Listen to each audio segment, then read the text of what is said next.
Kudaa. Kuuluuko?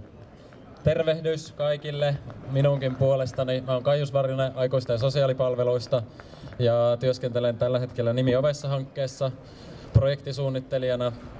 Ja meillä on, kuten tänä vuonna tässä teemassakin, erityisesti nuorten asunnottomuus teemana, ja me yritetään löytää keinoja nuorille, että saataisiin asuntoja ja nuoret pystyisivät asumaan paremmin. Meillä on tämmöinen vähän tietoiskutyyppinen pläjäys nyt näistä nuorten palveluista, jotka on myös täällä torilla esillä. Otetaan pieni esittäytymiskierros ensin, niin saadaan löysä pois. Joo, eli terve, on Jaana Rantala NAL-palvelut Oy:stä, ja NALlistakin yleisesti voi meiltä kysellä. Ja Tiiu Itkonen Espoon nuorisoasunnoilla asumisohjaajana. Stefan Piisnak S-asunnoista, Espoon Saunalahden kohteen S-kotien asukassisännöitsijä. Joo, Saarisen Johannes Omnian nuorten työpajalta. Ja Antti Munnukka Omnian nuorten työpajat etsivä nuorisotyö. Selvä, siinä on esittäydytty. Ja ihan ensimmäisenä Jaana ja Tiiu kertoo vähän Espoon nuorisoasunnoista. Joo, eli mä kerron siis Espoon nuorisoasunnoista. Me ollaan Nuorisoasuntoliiton paikallisyhdistys ja meillä on yhteensä 192 asuntoa tällä hetkellä ihan 18-29-vuotiaille nuorille, ja pyritään parantamaan nuorten asumisoloja Espoossa. Me tarjotaan asumisohjausta, asumisneuvontaa, asukastoimintaa meidän asukkaille. Ja asuntohakemuksen voi täyttää Nuorisoasuntoliiton sivuilla, ja sitten linkki löytyy myös espoonnuorisoasunnot.fi-osoitteesta.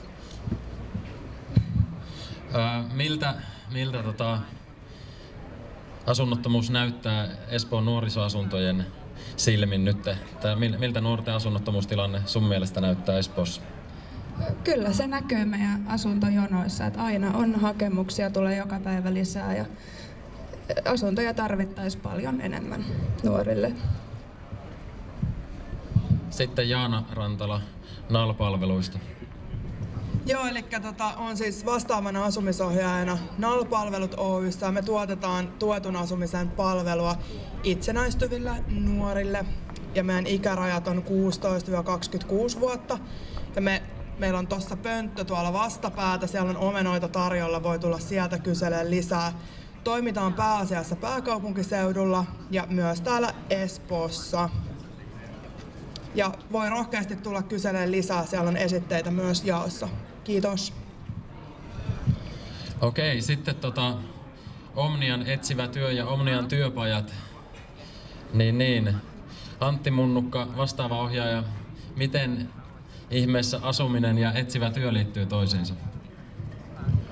No, liittyy sillä tavalla niin, että jotta voi edetä elämässään, niin se koti on aika tärkeä juttu. Ja meidän kautta sitten taas tehdään yhteistyötä Kaijuksen kautta ja Nuorisoasuntoliittojen kautta myös. Ja tarjotaan sitten myöskin apua sen asunnon etsimiseen ja sitten sitä kautta sitten muiden asioiden selvittelyyn, koulutus, työharjoittelut, kaikki siihen liittyvät asiat löytyy meidän kautta sitten. Kerro vähän siitä etsivästä työstä, että tässä on tämä asuminen on yksi pointti, mutta että mitä siihen etsivään työhön kuuluu muuten? No kaikki lähtee oikeastaan siitä niin, että joko nuori tai joku hänen verkostostaan ottaa yhteyttä meihin ja sen jälkeen lähdetään selvittelemään, että mikä ongelma on kysymyksessä, onko mitään ongelmaa ja mitä sitten siihen ongelmaan löytyisi ratkaisu. Aika monesti asiat liittyy koulutukseen, hakeutumiseen tai sitten erilaisiin virastossa juoksemisiin ja erilaisiin byrokratian koukeroihin. Siinä oikeastaan lyhykäisyydessään. Ja sitten mikäli nuorta saadaan eteenpäin, niin Omnian työpajat on ilmeisesti yksi konkreettinen asia, mihin nuori voi päästä Espoossa. Joo, kyllä. Eli Omnian nuorten työpajat tarjoaa 17-24-vuotiaille työttömille nuorille työharjoittelupaikkoja sekä oppisopimuspaikkoja. Ja meillähän toimii 10 erilaista ammatillista pajaa, johon nuori voi tulla työharjoitteluun. Ja työharjoittelun tarkoitushan on antaa nuorille valmiuksia sinne työelämään tai sitten opiskeluelämään. Ja yleensäkin elämänhallintaan liittyviä asioita voi työharjoittelun aikana treenailla.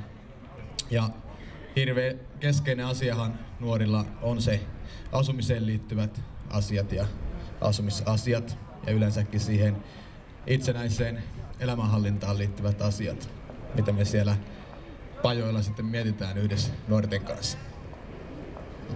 Eli vaikka periaatteessa sullakin työnä on tai sen työllistymisen ja tämän tyyppiset asiat, niin asumisen tuki ja asumiseen liittyvät nousee sun työssä esille ihan päivittäin.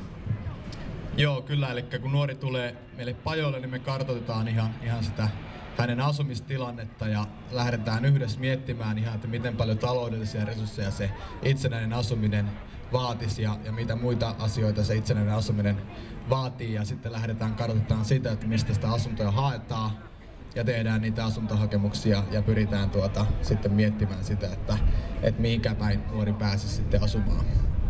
Ja meillähän nuoret on sellaisessa tilanteessa, että moni harkitsee sitä vanhempien luota itsenäiseen asumiseen siirtymistä ja sitten löytyy nuoria, joilla on ihan osoitteena posterestante, eli ei ole minkäänlaista asuntoa, että sitten pyöritään kavereiden luona ja missä milloinkin. Kiitoksia. Sitten viimeisenä on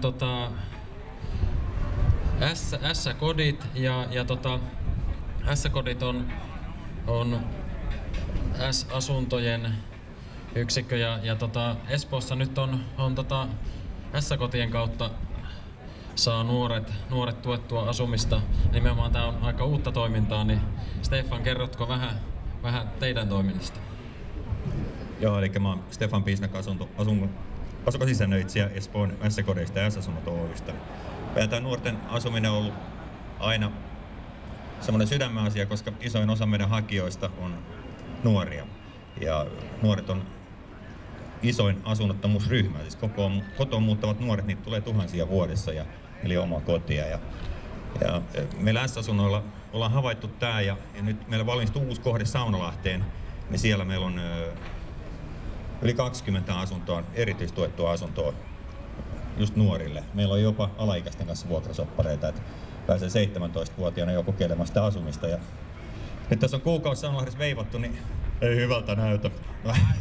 Okei, nuori joutuu hirveästi rajaamaan ja kurssittamaan, että nämä kaikki tuet ja tämmöiset päiväaksenit, ne tukee niitä hirveästi ja on hirveän kiva kuulla tässä, kun kollegat veivaa tämmöisiä juttuja, mutta se on kuitenkin kotoon muuttaminen tai huostaanottokeskuksesta muuttaminen omaan asuntoon, niin se vaatii aina se on hirveä kriisi. Se on vanhempanakin.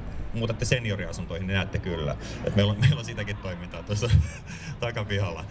Mutta siinä mielessä niin nämä asumisen taidot on aina vähän hakusessa ja joutuu sitten vähän rajaamaan ja käymään läpi ongelmia. Onneksi meillä nyt on ihan uusi kokeilu menossa tuolla Saunalle sillä lailla, että sinne Kalliolan settlementti on hoitanut 2 yksikköä. Toinen on Kalliolan nuorten ja toinen Kalliolan settlementin päihdetyön yksiköt, jotka paimentaa näitä nuoria. Ja mä teen yhteistyötä näiden nuorten ja näiden työntekijöiden kanssa. Ja tähän mennessä se on ollut todella rikastuttava kokemus, että mä oon tehnyt tätä asukasisännöitsijän hommaa vuodesta 2003 asti ja sitten oli tämmöistä normisettiä, että on normaalia vuokralaista hyvistä ja huonoista oloista. Että nyt pääsee näiden nuorten kanssa säätämään, niin se on ollut todella virkistävää tällä 54 iällä, että pysyisin itsekin nuorena, kun on pikkasen actionia.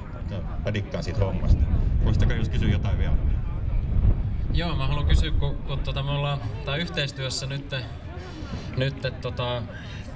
järjestetty näille aikuissosiaalityön kautta muuttaville nuorille sitä ryhmätoimintaa ja siinä on ollut myös työllisyyspalveluista ohjaajia, eli ollaan vähitellen annettu myöskin ajattelua siitä, että mitä kun se asunto tulee ja on se koti ja turva, niin että sinne työhön tai koulutusväyliin suuntaamista, mutta ylipäätään se, että ollaan tämmöisellä yhteisellä ryhmätoiminnalla lähdetty niin valmistautuu siihen asumiseen, niin kerro vähän mitä sä siitä ajattelet, että siinä on ollut tosiaan Penny Ulenius Kalliolan tukityöntekijä ja sit säkin oot ollut sitä vähän seuraamassa mukana.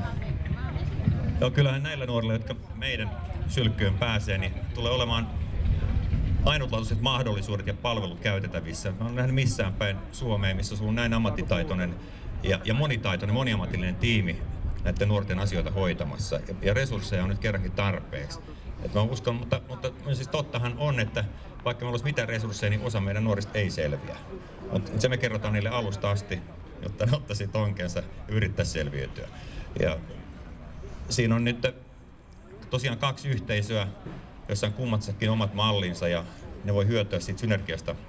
Ja mäkin olen tehnyt pitkään nuorten kanssa töitä lastensuojelupuolella, niin meillä on todella hyvä tiimi ja semmoinen ainutlaatuiset resurssit tällä kertaa moniammatillisesti pohtia nuorten ongelmia ja ratkoa niitä ja painostaa niitä itse ratkomaan omat ongelmansa. Tässähän sitä aikuistumisessa on kysymys.